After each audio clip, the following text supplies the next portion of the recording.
Bismillahirrahmanirrahim. Assalamualaikum warahmatullahi wabarakatuh. Alhamdulillah hadana li hadza wa ma kunna linahtadiya laula an hadana Allah. Alhamdulillahilladzi an'ama alaina bi ni'matil imani wal islam. Alhamdulillahilladzi ahyana ba'da ma amatana wa ilaihin nusur. Asyhadu an la ilaha illallah wa asyhadu anna Muhammadar Rasulullah. Wa ba'du subhanaka la ilma lana illa ma 'allamtana innaka antal alimul hakim. Hasbunallahu wa ni'mal wakil wa la haula wa la quwata illa billahil aliyil azim. Rabbana zidna ilma warzuqna fahma amin ya rabbal alamin. Tidak hentinya kita mengucapkan rasa syukur kita kepada Allah Subhanahu wa taala sampai pada pagi hari ini kita masih diberikan oleh Allah kesempatan untuk hidup, dititipkan kita ruh sehingga sampai pada pagi hari ini kita masih hidup. Mudah-mudahan kehidupan yang diberikan oleh Allah ini adalah kehidupan yang diridhoi oleh Allah Subhanahu wa taala. Bersalawat kita kepada Nabiullah Nabi besar Muhammad sallallahu alaihi wasallam. Allahumma shalli ala sayidina Muhammad wa ala ali sayidina Muhammad. Assalamu alayka ya Rasulullah, assalamu alayka ya Nabi Allah, assalamu alayka ayuhan Nabi wa rahmatullahi wa barakatuh.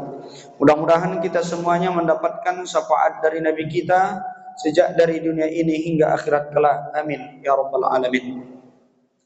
Yang saya hormati, saya muliakan pengurus Masjid Darul Aman dan juga panitia Ramadan dan juga tokoh agama, para alim ulama, ustadz ustazah dan juga guru kita, imam kita, dan kemudian tokoh masyarakat, Pak RW, Pak RT, dan juga wabil khususnya para orang tua saya yang berhadir pada pagi hari ini. Mudah-mudahan kita semua dimuliakan oleh Allah Subhanahu wa taala. Dan semua amalan kita di pagi hari ini mudah-mudahan diterima oleh Allah Subhanahu wa taala. Amin ya rabbal alamin. Apa kabarnya ayahanda ibunda? Alhamdulillah sehat selalu, mudah-mudahan dijaga dan dilindungi oleh Allah, dijauhkan dari mara bahaya dan malapetaka, dijadikan keluarga yang sakinah, mawaddah, warahmah, anak turunannya anak yang soleh dan solehah, rezekinya, umurnya dan seluruh usaha kita mudah-mudahan dibarokahi oleh Allah Subhanahu wa taala. Dan setiap urusan yang kita hadapi mudah-mudahan dimudahkan oleh Allah Subhanahu wa taala. Amin ya rabbal alamin. Bapak Ibu, ayahanda, ibunda yang saya hormati, saya muliakan, pada pagi ini kajian kita untuk mengisi waktu sekitar lebih kurang 30 menit ini adalah kajian kita. Saya mengutip dari hadis Nabi yang tertulis dalam kitab Al-Fawaidul Mukhtarah. An Abi, dari seorang sahabat Nabi namanya Ubay bin Ka'ab.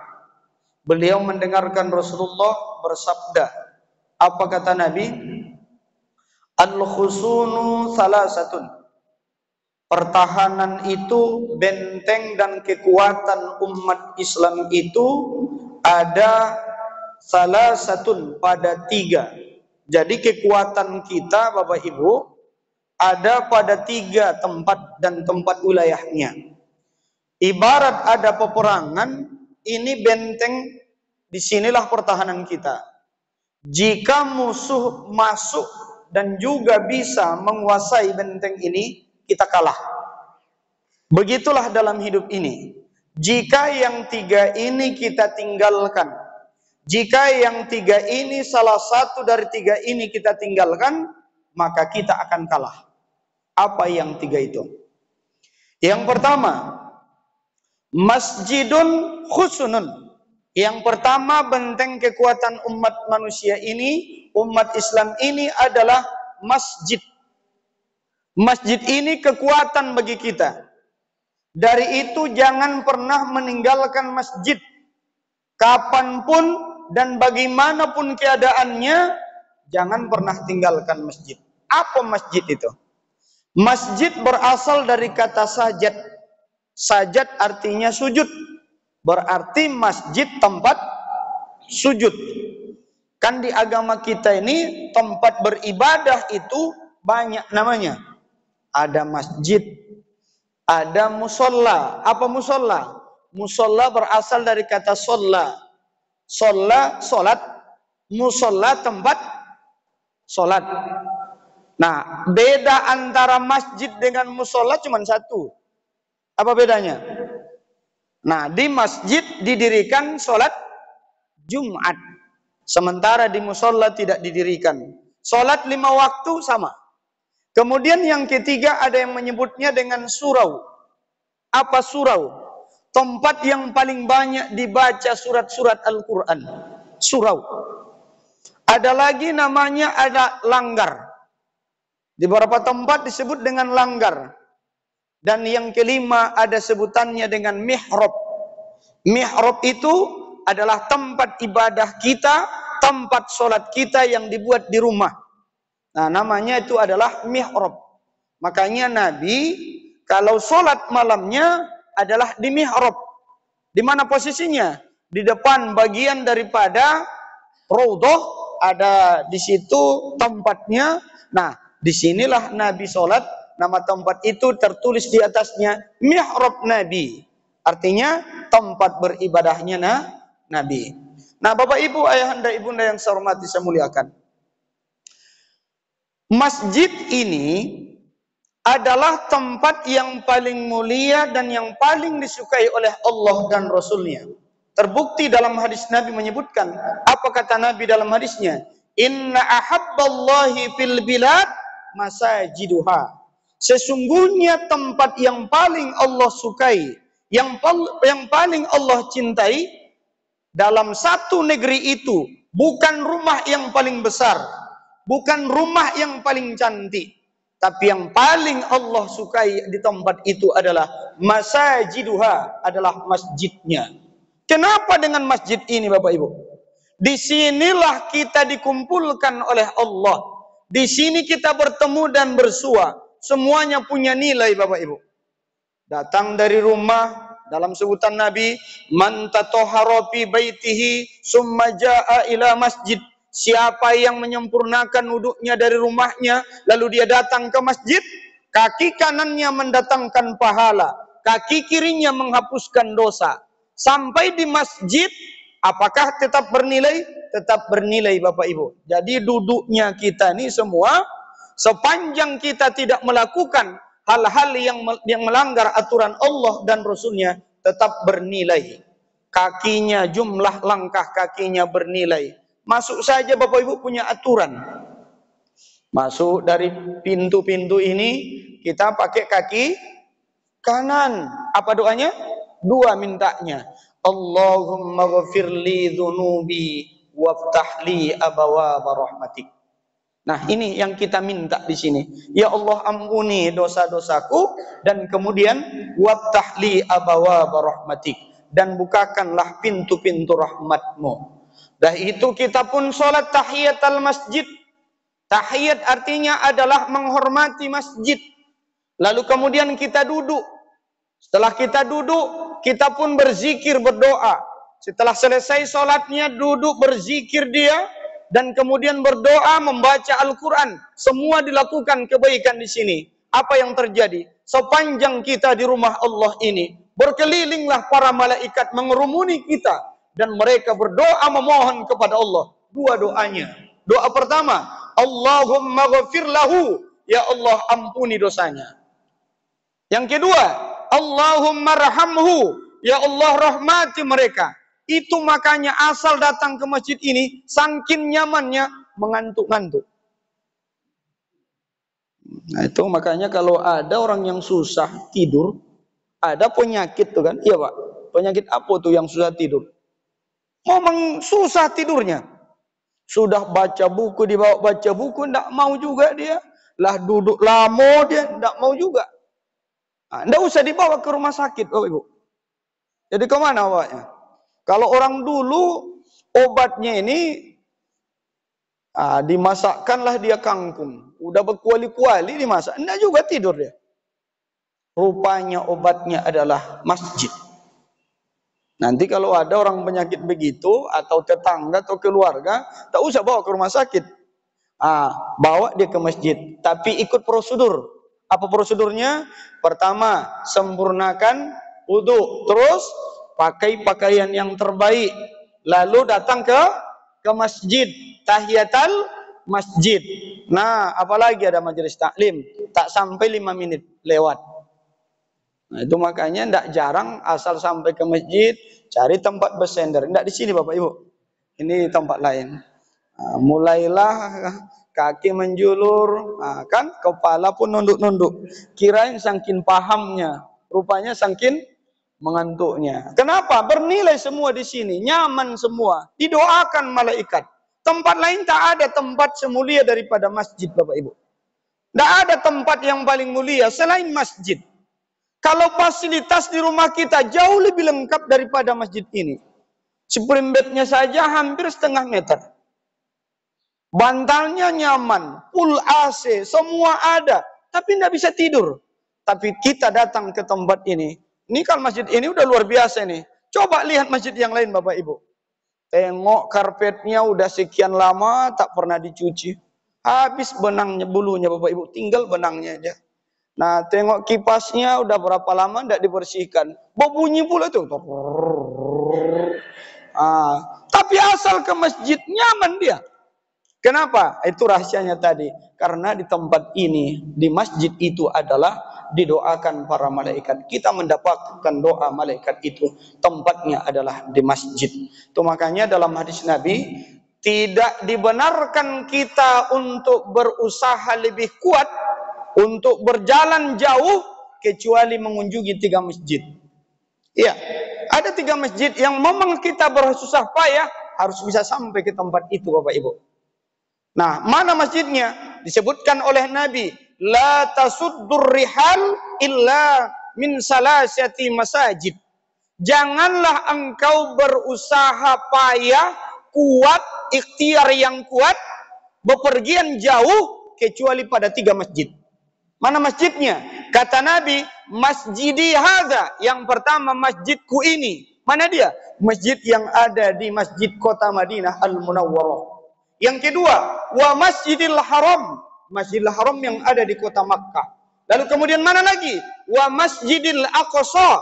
Yang ketiga adalah Masjidil Aqsa. Maka penempatan masjid ini adalah nomor 1 dalam kehidupan kita. Sungguh orang yang datang ke masjid Bapak Ibu adalah orang-orang pilihan Bapak Ibu. Bukan orang biasa, tapi orang-orang yang luar biasa. Sampai diabadikan dalam Al-Quran, apa kata Allah?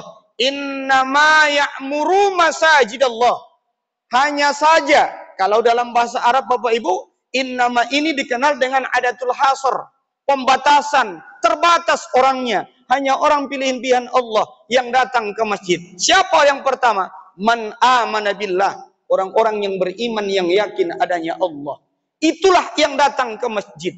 Itu makanya Bapak Ibu, kalau ada orang di tempat kita, dimanapun dia berada, tak pernah datang ke masjid, bisa jadi dia adalah salah satu orang yang telah Allah butakan hatinya, Allah butakan matanya, sehingga dia tidak nampak sampai ke masjid.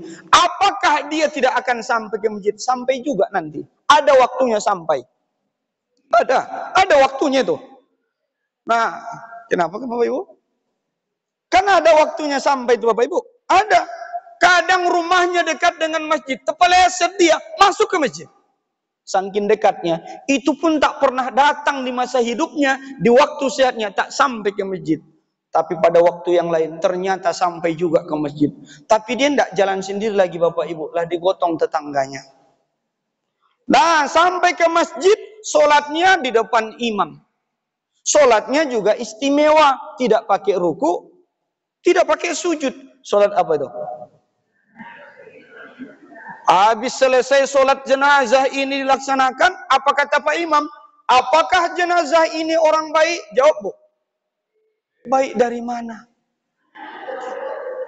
Di sini pun makin bikin masalah lagi dia. Lah meninggal Bapak Ibu bikin masalah juga lagi. Dijawab baik, awak berbohong. Dijawab jujur, banyak orang tersinggung. Ada ibu-ibu di belakang pasti sebutkan, apakah jenazah ini orang baik? Kata ibu tuh, enggak, kata dia. Semua keluarganya menengok ke belakang. Akan jadi fitnah lagi. Jadi gimana pada posisi begini? Ketika ditanya, apakah jenazah ini orang baik? Kata Pak Imam, kenapa tidak dijawab? Tidak bisa dijawab. Kenapa? Kalau dijawab nanti jujur, jadi fitnah. Kalau dibilangin nanti baik, berbohong. Lebih baik diam, kata dia. Itu sampai juga ke masjid. Jadi kekuatan kita Bapak Ibu di masjid. Pada waktu pandemi itu Bapak Ibu, saya hampir 2 bulan lamanya tidak sholat Jumat di masjid. Tak sholat Jumat saya. Bapak Ibu di sini sholat Jumat tidak? Sholat Jumat tidak? Pada waktu itu sholat Jumat tidak? Saya dah keliling, saya tinggal di Umban Sari Rumbai Bapak Ibu. Lah keliling saya dengan anak saya putar, tak ada masjid yang buka. Semuanya dikunci semua Bapak Ibu. Bulan Ramadan pula itu nak. Ramadan. Makanya waktu itu banyak yang sholat tarawihnya itu adalah tak jadi. Kenapa tak jadi? Nggak bisa dia sholat sendiri. Ke masjid, tengok masjid kunci. Tapi ada juga punya akal-akalan juga lah. Demi masuk ke masjid ini, dikunci pintu depan. Ada pintu kecil dari belakang. Matikan lampu, sholat di dalam, tak pakai pengeras suara. Pada waktu itu Bapak Ibu memang sakit hati kita, menangis batin kita. Kenapa? Sampai di beberapa tempat dikumandangkan azan, yang azan itu saja pun tak dibolehkan dia sholat di dalamnya, namun dia sholat di luar. Ada sampai begitu? Ada. Nah, jadi dulu ketika ada orang mengatakan ke masjidlah nak, sepanjang masih diizinkan ke masjid. Kita tidak pernah terpikir bahwa ada waktunya masjid tidak boleh didatangi. Pada waktu itulah Bapak Ibu. Siapa yang datang waktu itu? Datang tamu tak diundang. Siapa namanya? Si Covid. Namun tak nampak Covid ini, takut orang semua. Tak nampak barangnya, takut semua. Sudah ada yang nampak Bapak Ibu? Belum ada yang nampak sama kita. Tapi takut kita semua. Masjid ditutup, mushola ditutup. Nah Bapak Ibu yang saya hormati, saya muliakan. Kekuatan yang pertama adalah masjid. Yang kedua, apa kekuatan umat Islam yang kedua adalah wa qiraatul Qur'ani. Yang kedua membaca Al-Quran. Kekuatan kita adalah Al-Quran. Nah untuk mendekatkan pemahamannya Bapak Ibu, andai kata kita beli mobil baru, motor baru, dan kemudian alat-alat yang berbentuk yang baru-baru, kita dititipin ada buku. Nama bukunya buku apa? Buku panduan. Ya Bapak Ibu, namanya buku panduan. Produknya ini buku panduannya. Motor juga begitu, dikasih motornya, lalu kemudian ada buku panduan. Buku panduan ini patutnya harus dibaca. Tapi bapak itu tak mau membaca buku itu. Sudah sampai barangnya ke rumah, buku panduannya dibuang. Lalu kemudian habis minyaknya, dia pun isi ulang. Apa yang terjadi? Di buku panduannya tertulis minyaknya bensin, diisi solar. Kira-kira bagaimana kendaraannya? Kendaraannya rusak. Padahal baru beberapa hari. Kenapa bisa rusak kendaraan baru nih? Karena tidak membaca buku panduan. Nih Al-Quran ini Bapak Ibu, ini adalah kitab suci yang paling sempurna di muka bumi Allah ini. Paling sempurna. Bagaimana kesempurnaannya? Bahwa Al-Quran ini mampu mengungkap 3 keadaan. Mana keadaannya? Pertama, Al-Quran mampu menjelaskan tentang keadaan sebelum bumi ini tegak. Ada dalam Al-Quran. Yang kedua, dalam Al-Quran menginformasikan keadaan hari ini Bapak Ibu. Dan kemudian paling dahsyatnya adalah menjelaskan tentang kejadian dan peristiwa setelah dunia ini tak ada. Itulah alam akhirat. Termaktub di dalam Al-Quran Bapak Ibu.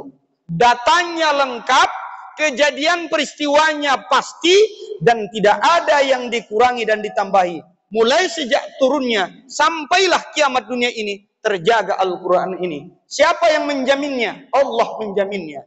Apa kata Allah dalam Al-Quran? Inna nahnu nazzalna dzikra wa inna lahu lahafizun. Sesungguhnya kami yang menurunkan Al-Quran, dan sesungguhnya kamilah yang akan menjaganya. Jadi makanya Bapak Ibu, tak ada yang bisa menambahinya, tak ada yang mampu menguranginya. Persis tetap seperti itu Bapak Ibu. Bagaimana cara Allah untuk menjaga ini? Banyak cara Allah Bapak Ibu. Gimana caranya?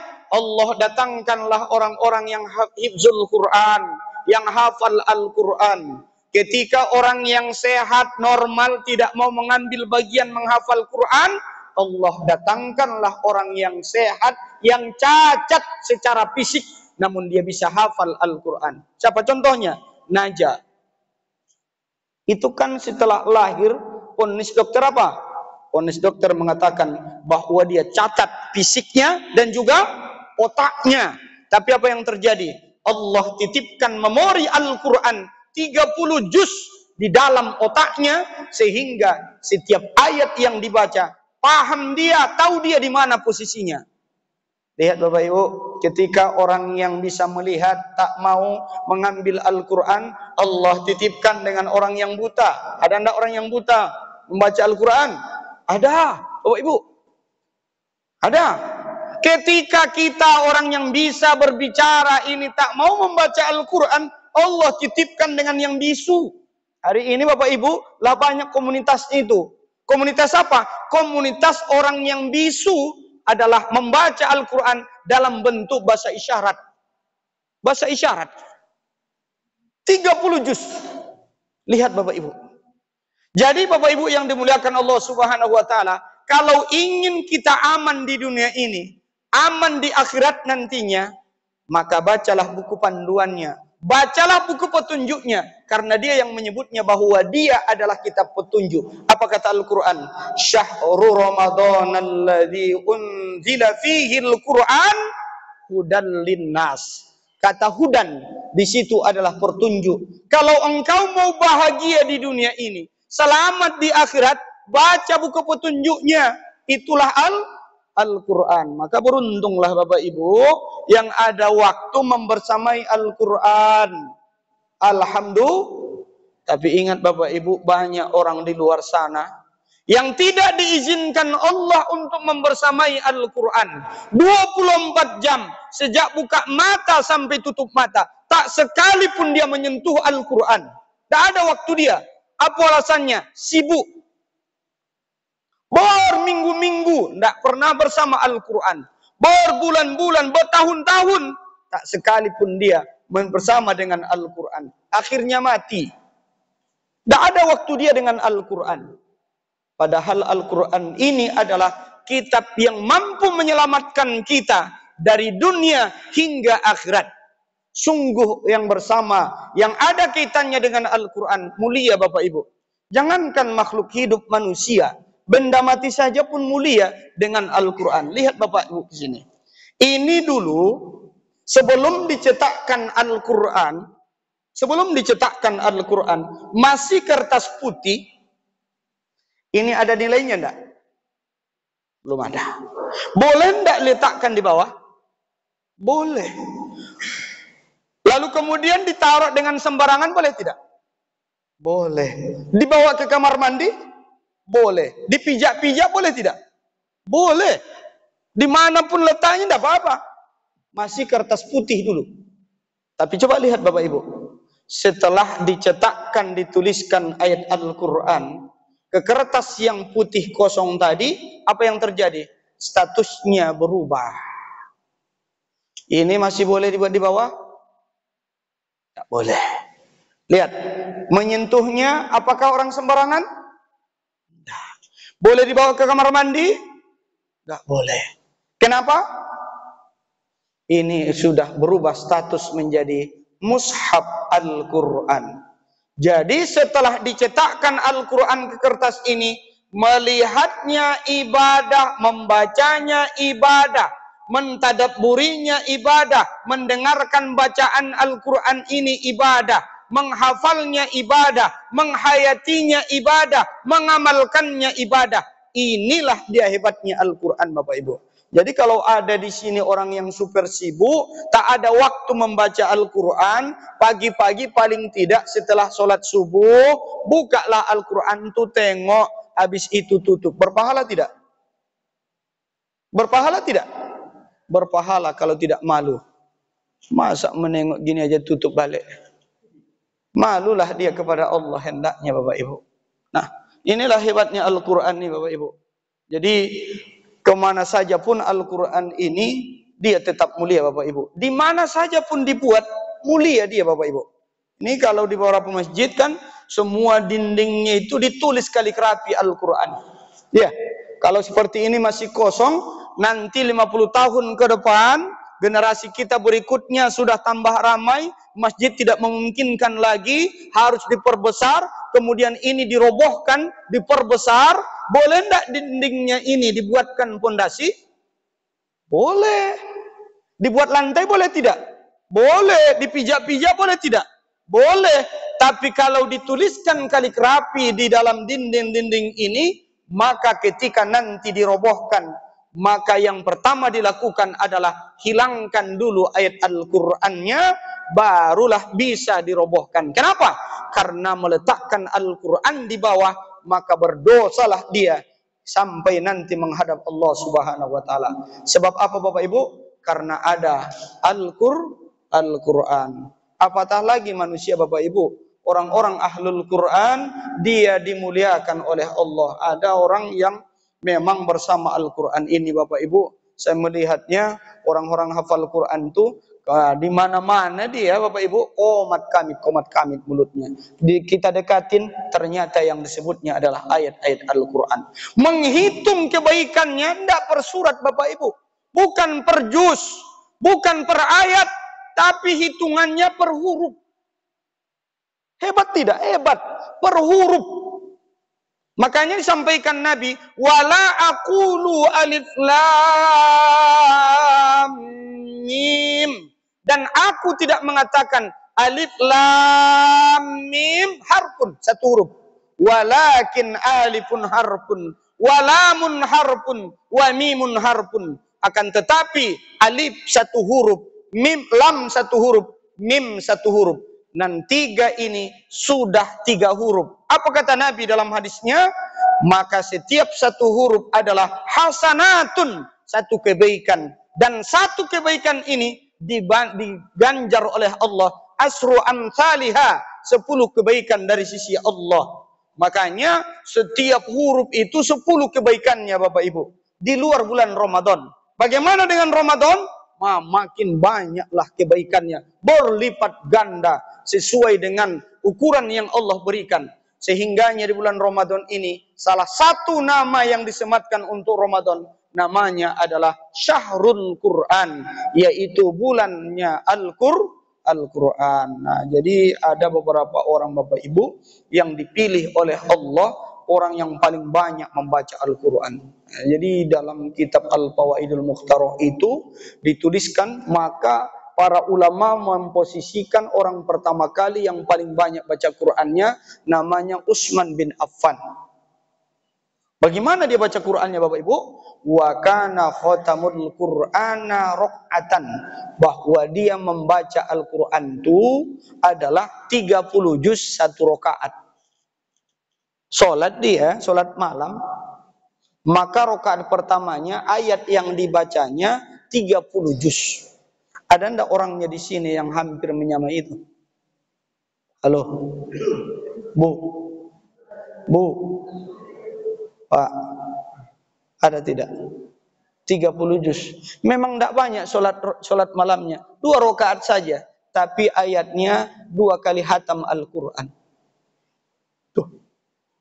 Abu Hanifah rahimahumullah, wa kana khatamul Qur'ana fil mawdu'i alladhi mata, dan dia menghatamkan Al-Quran di tempat tinggal dia saja, yang dihitung di rumahnya saja, belum dihitung di tempat lain. Berapa kali, Bapak Ibu? 7,000 marrah, bahwa dia menghatamkan Al-Quran sampai meninggal dunia di rumahnya itu adalah 7.000 kali. Bapak Ibu udah berapa ribu? Ibu udah berapa, Bu? Udah berapa ribu? Ini sekarang ini sedang mengukur diri kita nih, Bapak Ibu. Umur begitu banyaknya puluhan tahun Allah titipkan sampai hari inilah berapa kita hatam Al-Quran tuh? 1 tahun berapa kali Bu bisa hatam Quran? Kok enggak ada dengar jawabnya? Halo? Ada 100 kali? 10? 1 kali? 1 kali. Alhamdulillah lah masih ada hatamnya kan Ibu? Iya. Kalau bapak-bapak di sini dengar ceritanya banyak sini baca Al-Quran. Karena bapak-bapak di sini ahlul Quran semuanya insya Allah. Ya Bapak Ibu, tidak cukup amin, harus dibaca Quran tuh. Ya. Bapak Ibu yang saya hormati, saya muliakan. Yang kedua kekuatan kita adalah wa qiraatul Quran. Yang terakhir. Apa kekuatan umat Islam ini yang ketiga? Yang ketiga adalah wa dzikrullahi husnun. Yang ketiga adalah berzikir kepada Allah. Zikir itu maknanya dua. Pertama menyebutnya, yang kedua mengingatnya. Banyak berzikir. Karena sampai Nabi menyampaikan dalam hadisnya, apa kata beliau? Farqu bainal hayati wal mauti zikrullah. Perbedaan orang yang hidup dan mati di hadapan Allah, pembedanya adalah zikrullah. Kalau dia melupakan Allah, dia mati di hadapan Allah. Jadi walaupun hidup, kalau di pandangan Allah dia mati. Bangkai yang berjalan aja tuh. Ya. Tapi orang yang selalu ingat dengan Allah, itulah yang hidup di sisi Allah Subhanahu wa taala. Itu anehnya manusia itu Bapak Ibu. Dia masih hidup, sudah bangkai di hadapan Allah. Dan ada orang yang sudah mati pun, dia tetap hidup dia dalam ingatan orang. Nah, itulah dia zikrullah. Makanya di dalam Al-Quran sebutannya tentang zikir ini, fadzukuruni adzkurukum. Jika kamu menyebutku, jika kamu mengingatku, kata Allah, maka ku ingat kamu dan ku sebut. Mafhum mukhalafahnya, jika kamu melupakanku, terus aku pun melupakan kalian. Jadi dalam 24 jam itu Bapak Ibu, nah tergantung kita lah. Berapa lamakah kita ingat Allah dan berapa lamakah kita lebih meninggalkan Allah. Rasul-rasul Ibu lebih lama ingat Allah atau ingat yang lain? Tapi ibu-ibu di sini dengar ceritanya kemana-mana pun berzikir ya Bu. Tidak ada cerita-cerita doh pulang pergi ke masjid zikir terus. Asal diajak ngomong astagfirullahaladzim, astagfirullah. Tidak ada yang mau diajak ngomong di sini ya Bu. Ya Bu. Cukup iya Bu. Tidak cukup juga iya Bu ya, harus diamalkan. Ya Bapak Ibu, jadi banyak berzikir itu adalah pertanda bahwa kita masih hidup Bapak Ibu. Nah, 3 kekuatan inilah yang perlu kita jaga, jangan kita tinggalkan yang 3 ini. Mana yang pertama? Masjidnya. Yang kedua, baca Al-Qur'annya. Yang ketiga, zikrullah. Selalu berzikir kepada Allah Subhanahu wa taala. Mudah-mudahan Bapak Ibu kuliah subuh pada pagi hari ini bermanfaat bagi kita. Kita amalkan Bapak Ibu, bagaimana ikhtiar kita, sedaya upaya yang bisa kita lakukan. Kenapa? Karena ada satu saat dan kondisi di mana kita tidak akan bisa untuk mengamalkan yang 3 ini. Tak bisa lagi datang ke masjid, sakit. Tak bisa lagi baca Al-Quran, mata sudah tak nampak lagi. Nah, tidak bisa lagi berzikir kepada Allah, sakitnya parah. Jadi, nah, kondisi-kondisi pada saat dimana kita tidak bisa berbuat apa-apa, sepanjang kita sehat walafiat Bapak Ibu, maka kita amalkanlah yang 3 ini. Semoga kita bahagia di dunia ini, selamat di akhirat nantinya. Amin. Ya Rabbal Alamin. Subhanakallahumma wa bihamdika, asyhadu an la ilaha illa anta, astaghfiruka wa atubu ilaik. Akhiru kalaminni, assalamualaikum warahmatullahi wabarakatuh.